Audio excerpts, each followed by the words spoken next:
नमस्कार दोस्तों, मैं हूं शिवकांत गौतम।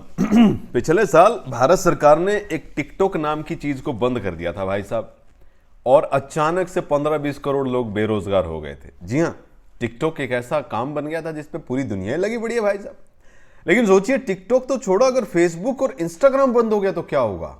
उन लोगों का क्या होगा जो कम कपड़ों में रील बना के डालते रहते हैं। हाँ फेसबुक और इंस्टाग्राम, इसको लेकर मेटा जो है, जो कंपनी इनकी, मार्क जुकरबर्ग की, भाई साहब की, मार्कवा की, बहुत परेशान है, क्योंकि उनके लिए बहुत दिक्कतें हो रही है। भारत में कुछ भी डालो कोई इशू नहीं होता है, लेकिन अब जो है पूरी दुनिया में इस तरीके से है कि थोड़ी थोड़ी दिक्कतें जो है होने लगी हैं।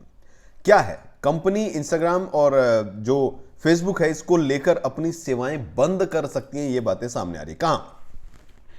मेटा के लिए यूरोप में चुनौतियां बढ़ रही हैं बहुत ज्यादा, जिसके बाद कंपनी वहां अपनी कुछ सेवाओं को बंद कर सकती है। रिपोर्ट की माने तो मेटा ने अपनी एनुअल रिपोर्ट में बताया कि अगर कंपनी को अपने यूरोपीय यूजर्स का डेटा अमेरिका बेस्ड सर्वर पर ट्रांसफर, स्टोर और प्रोसेस करने का ऑप्शन नहीं मिलेगा तो यूरोप में फेसबुक और इंस्टाग्राम की सेवाएं बंद करनी पड़ जाएंगी। अब ऐसे हालात भारत में बन सकते हैं भैया। यूरोप में फिलहाल डेटा ट्रांसफर को लेकर कड़े कदम उठाए जा रहे हैं। अब तक कंपनियों को प्राइवेसी शील्ड और दूसरे मॉडल एग्रीमेंट्स के जरिए डेटा ट्रांसफर करने का ऑप्शन मिलता था। मेटा इन्हीं की मदद से यूरोपीय यूजर्स का डेटा जो है वो सर्वर पर स्टोर करती थी। पिछले कुछ दिनों इस कानून को अमान्य कर दिया गया है। सवाल ये नहीं कि यूरोप में जो हो रहा है वो क्या है, सवाल ये कि यूरोप में जो हो रहा है वो भारत में भी तो होगा, और अगर भारत में हो गया तो क्या होगा? भाई साहब, दुनिया की 20-22% आबादी तो हम ही है।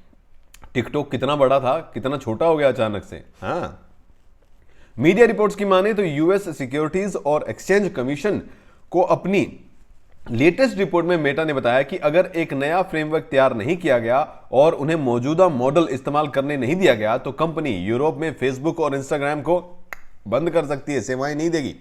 पहले यूरोपीय डेटा को अमेरिकी सर्वर पर ट्रांसफर करने के लिए कंपनियां प्राइवेसी शील्ड कानून का जो है इस्तेमाल करती थी। हालांकि जुलाई 2020 में यूरोपीय कोर्ट ने इसे रद्द कर दिया। प्राइवेसी शील्ड के अलावा मेटा यूरोपीय यूजर्स का डेटा अमेरिकी सर्वर पर स्टोर करने के लिए स्टैंडर्ड कॉन्ट्रेक्चुअल सर्विस का इस्तेमाल करती थी। यह एक मॉडल एग्रीमेंट भी है जिसे यूरोप के कई हिस्सों में जो है जांच के दायरे में लाया गया। CTAM की रिपोर्ट के मुताबिक मेटा के लंदन बेस्ड टेक, मीडिया और advertising communication leader John Nolan ने इस रिपोर्ट को खारिज नहीं किया है। उनसे जब पूछा गया कि भाई साहब क्या चल रहा है, फेसबुक, तुम फेसबुक बंद करोगे क्या, अंग्रेजी में पूछ लिया हमने, तो बोला कि उस पर कोई जवाब नहीं दिया। उन्होंने एक मेटा के ग्लोबल अफेयर्स और कम्युनिकेशन VP निक क्लेग का एक बयान जो है वो शेयर किया।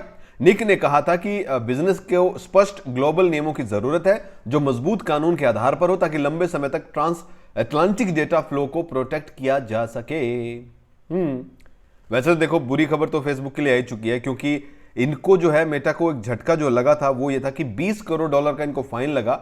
उनको ऐप भी बेचना पड़ा था, और अब लाखों लोग जो हैं, 19 साल में पहली बार माइनस में गया है फेसबुक। सोचिए, पीक पे आके जा चुका है। तो फेसबुक के भरोसे मत बैठिए भाई साहब, क्या पता फेसबुक टिकटॉक के भरोसे बैठा हो।